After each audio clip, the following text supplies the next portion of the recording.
Teaching number 19. Humanity, calm down your mind agitated by the vicissitudes and uncertainties of life. How much you fight trying to get rid of the darkness in which you live, despite finding yourself in a full time of light.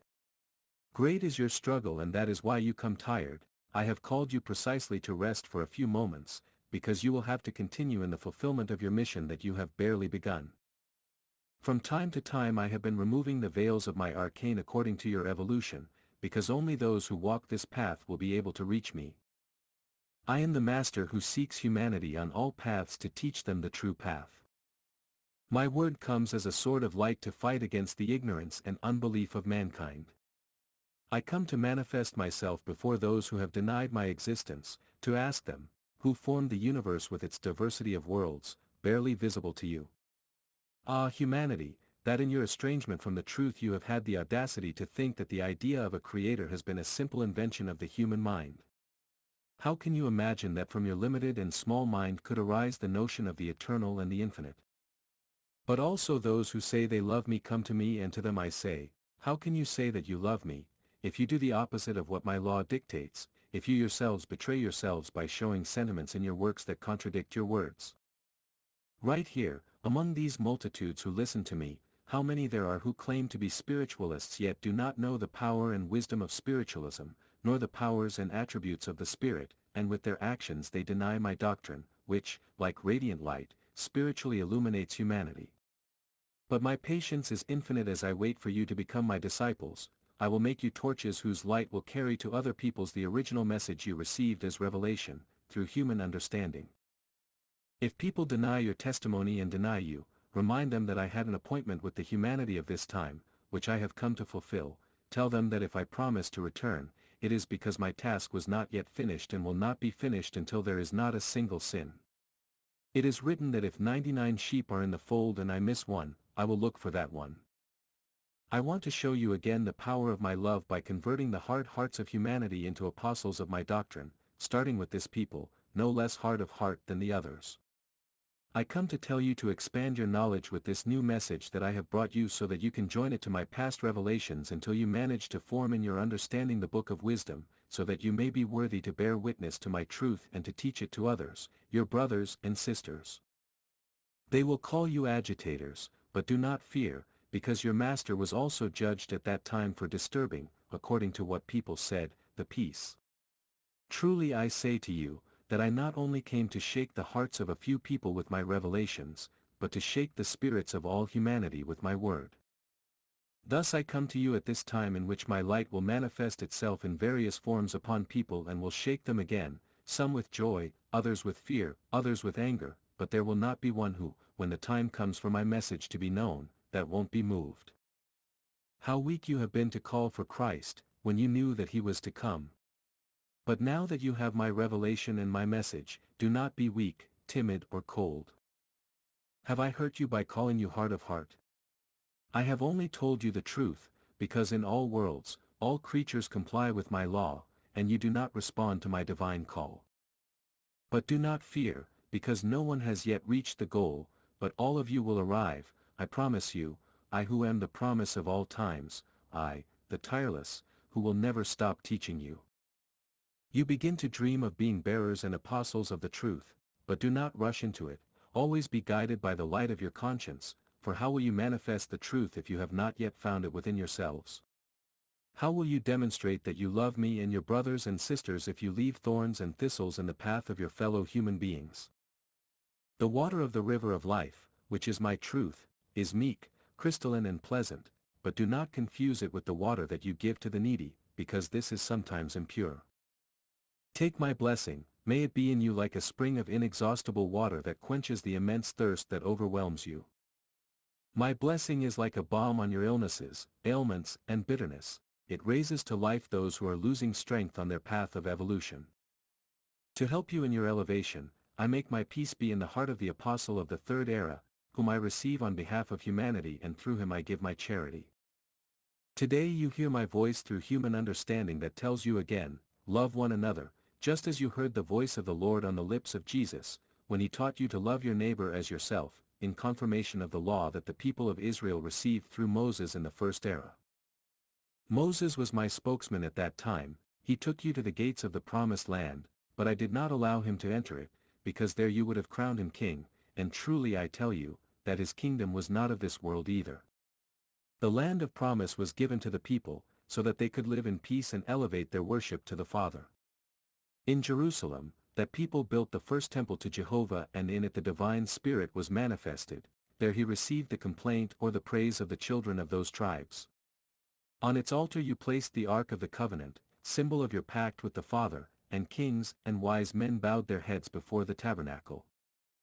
The priests in charge of the worship were filled with love at first, but later they let the gnawing worm of vanity and greed penetrate their hearts and became hypocrites, false and profane.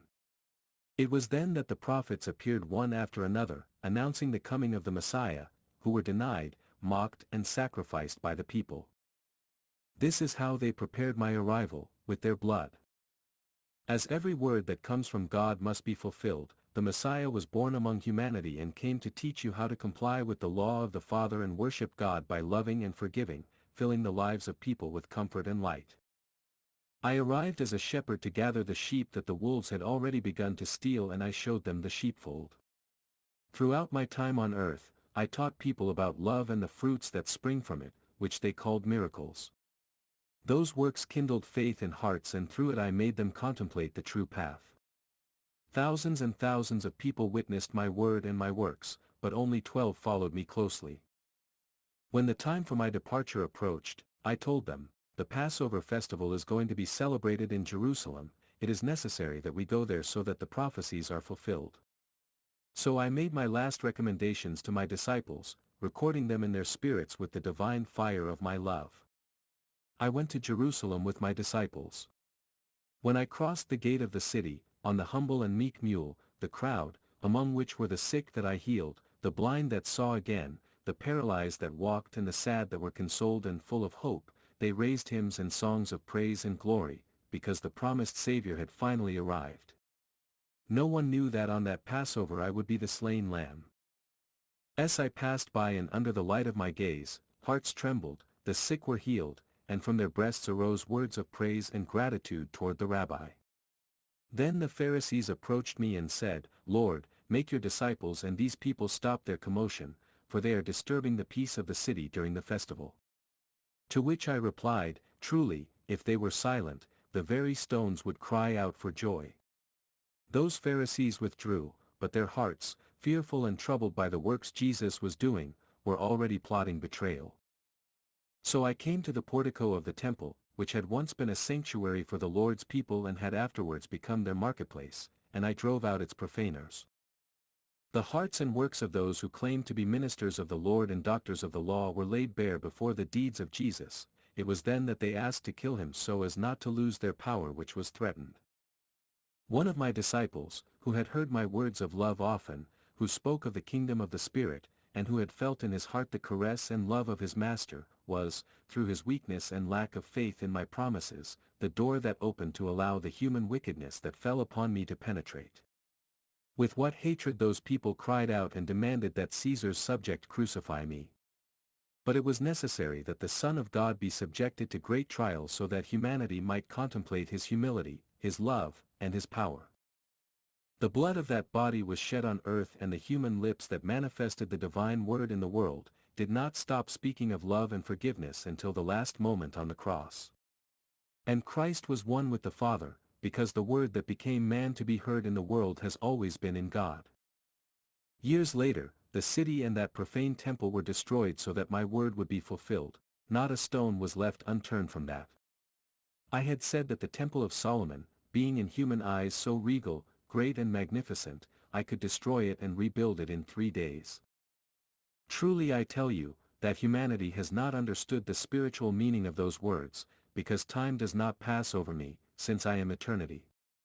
Here I am in the third era, on the third day, laying the foundations for the true temple and building it in the spirits of mankind. Elijah was chosen to announce to you that the book of 7 seals had been loosed and was opened at the 6th seal. My word has come full of light to ignite your faith, so that you no longer fall into idolatry, and let me build my temple in your heart. See that the works made by the hands of people are destroyed, while the works of the Spirit, they are immortal. The lost will be found and the confused enlightened, and all will find the path that will lead them to the promised land. If here on earth you did not want to recognize me or let me gather you as the bird gathers its chicks under its wings, beyond this world I will gather you under my mantle of peace eternally. People, I have reminded you of my life among you, because the days of commemoration of that last week that I spent among humanity are drawing near. During those days you feel as if a message descended from infinity for you. Everything you look at seems to speak to you about me. The sun, the fields, the cities, the people, you feel everything as if it spoke to you about the Master. It is that the memory makes you feel my presence again, and I send you my message of love again. If these days your eyes want to cry, let them; if your heart trembles with love, let it also. Christ, whom a multitude rejected, is the same one who now comes to manifest himself to you, because it was the body that people destroyed, but not the word that spoke through him. What death could halt my steps, or what grave could hold me? Yet you, unwittingly, without realizing it, have buried in your hearts the truth whose essence is that of the Master. That matter you carry, you have turned into the tomb of your spirit. Let the Spirit lift the stone slab of your heart so that it rises full of light to true life. So I easily explain to you what you think is difficult to understand: Christ and divine love are the same Father. Jesus was the perfect man who manifested God's message. He was the highest expression of spirituality, that is why he is called the Divine Master.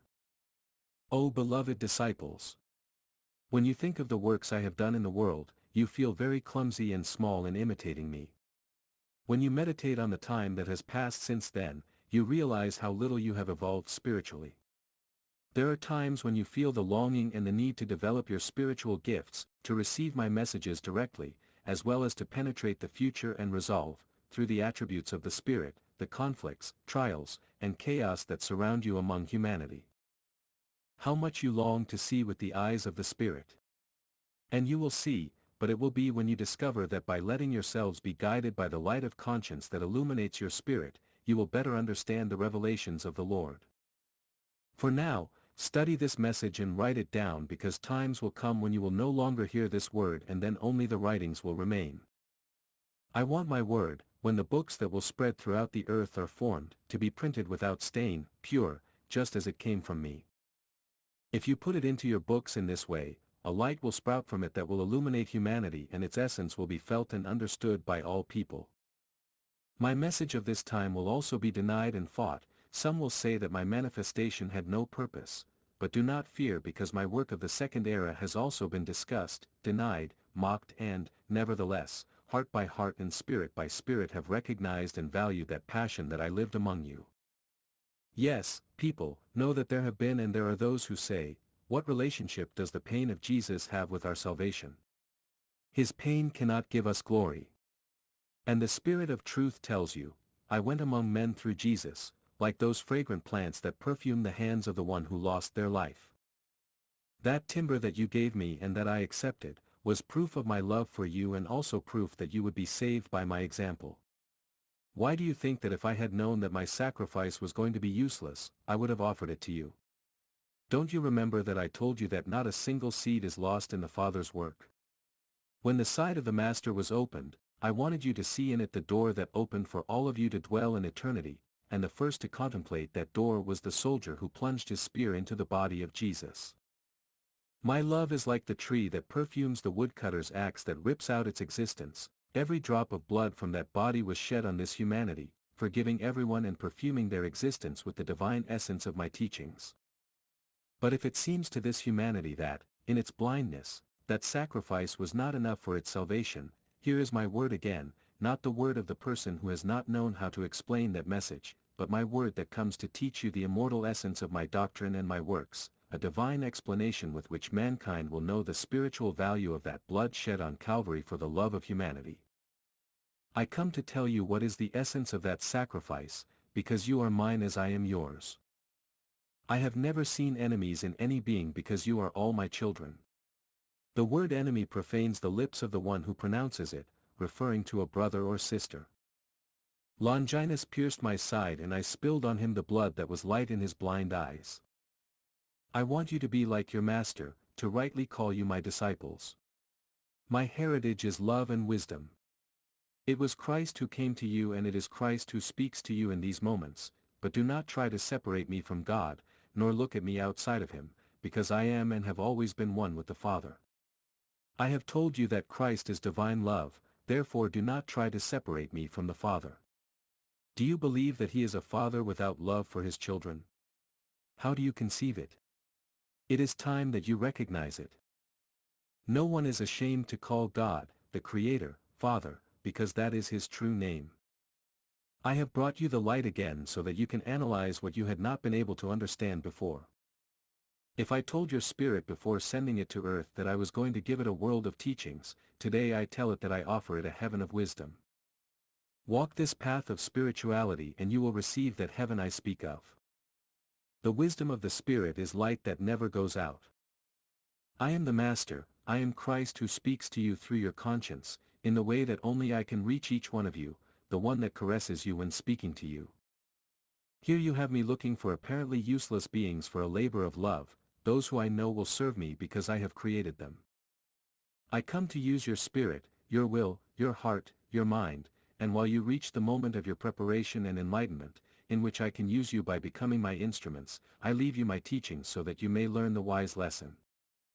Thus, preparing yourselves with my word, enter into these days of remembrance.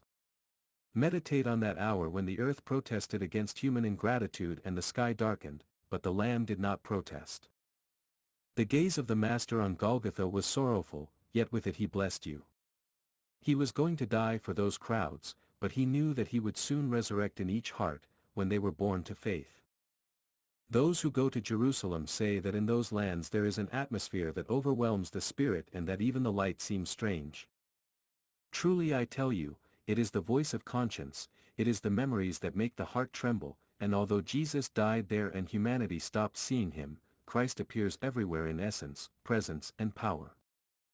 Caravans of men and women are on their way to Jerusalem and when they step foot on those places, they bring to their mind sometimes sweet memories, sometimes bitter ones. They find everything saturated with the presence of Jesus.